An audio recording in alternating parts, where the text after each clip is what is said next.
What is going on, guys? If you didn't see, recently I did a review for Toy Story. And the reason why, I saw an advertisement for an NFL game that was presented in the style of Toy Story, and it made me want to go back and rewatch the entire series. So I just talked about Toy Story 1.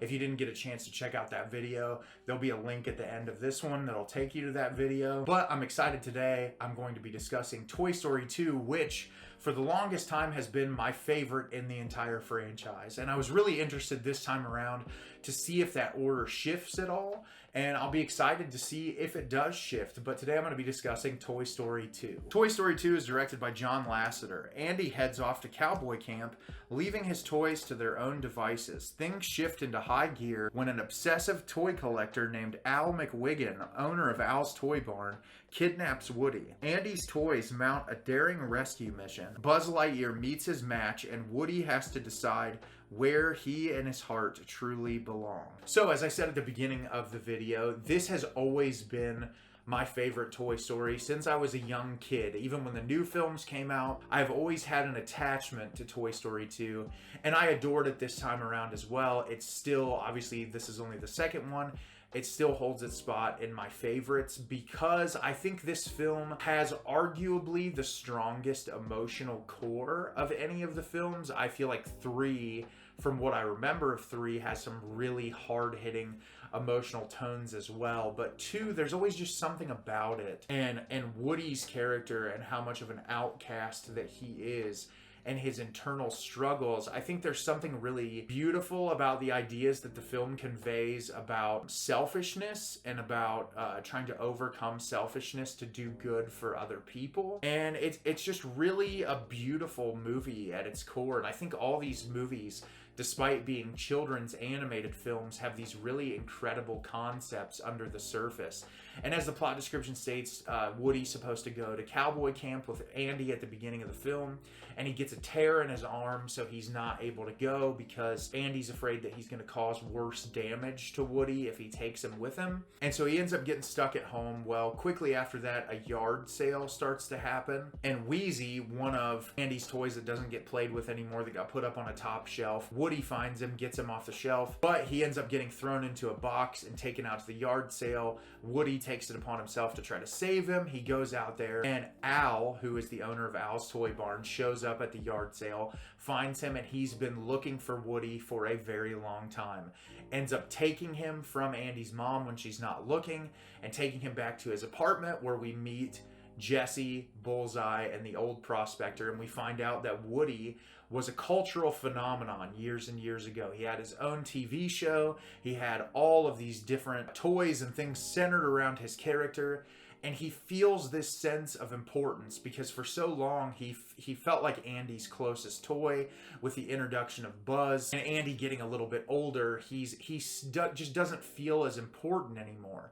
And you can tell that seeing how revered he was as a toy and all the things that were centered around him for so long have deeply impacted him. And the other toys there tell him that Al has been looking for him for a while, and that since they've completed this set, that he's going to take them to a museum in Japan where kids will be able to come and admire them and see them forever. And Woody is immediately saying, oh, I've got to go back and I've got to take care of Andy. But you can tell he's got this deep internal struggle of thinking about Andy's going to get older, Andy's eventually going to forget about me. This is the opportunity for me to be appreciated by kids for forever. And then we get Jesse's story, which is absolutely traumatizing, of her eventually being abandoned by her owner, and how she wants to go to this museum because she's been trapped in storage for so long and she's felt completely neglected and alone. And so to get that perspective contrasted with Woody's perspective is really fantastic.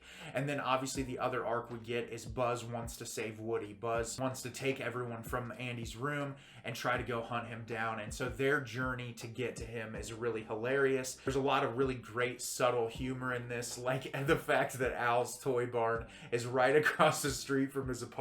And I saw a lot of people talking about, did he build his business across the street from his apartment, or did he start his business and get an apartment across the street?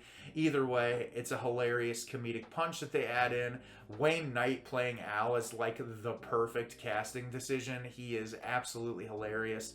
And I think that's one of the things that reigns true through these Toy Story films. As crazy of a person as Tim Allen is, and as backwards and dumb as his views are, I really couldn't see anyone else voicing Buzz Lightyear. His voice has just become so iconic to me. Obviously, Tom Hanks as Woody is just one of the most iconic animated vocal performances that's out there. And I think everyone does such a great job embodying these characters. And I think because of how well the chemistry is built up between the original characters in the first film, the additional characters that are added into this one, whether that be Wheezy or Jesse or Bullseye or the old prospector, way that they're incorporated into the film is just like with relative ease. They don't feel like they're just thrown in. They feel like they're incorporated into the world and the story really well. As I said in the Toy Story review, obviously that animation was just groundbreaking for that time period. But what I think is so impressive is even the little shifts and improvement in this movie from where it was initially, I think really just goes to show how miles ahead Pixar was at this time period.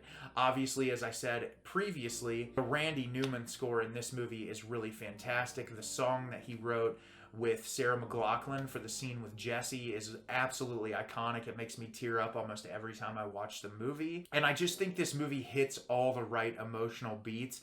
As absurd as it is, I love the sequence in the third act at the airport. I think that it's really suspenseful and intense. And I think Pixar does a really great job of adding in all different styles and genres of movies under the blanket of Toy Story. I think it covers a wide array of genres. There's even horror moments in this that are just, it's crazy that they can pull from every different genre and incorporate it so well into this animated film. And as of right now, 2 films in, Toy Story 2 still holds the top spot for me, I think. I just love the characters that are added into this world. I love how emotionally impactful it is. I think it's so beautiful. It's heartwarming. It's hilarious. It's everything you could possibly want in a movie. So have you seen Toy Story 2? Do you love it? Do you hate it? Leave me a comment down below and let me know what you thought. I absolutely adore this movie. I think it is my favorite in the series. It just gets better and better every time I revisit it. As always, if you like the video and subscribe to the channel, it helps me out a lot and lets me know the type of content you're looking for. I'm always putting out new material and look forward to getting more out for you in the near future. And as always, everyone, thank you so much for watching and have a great rest of your day.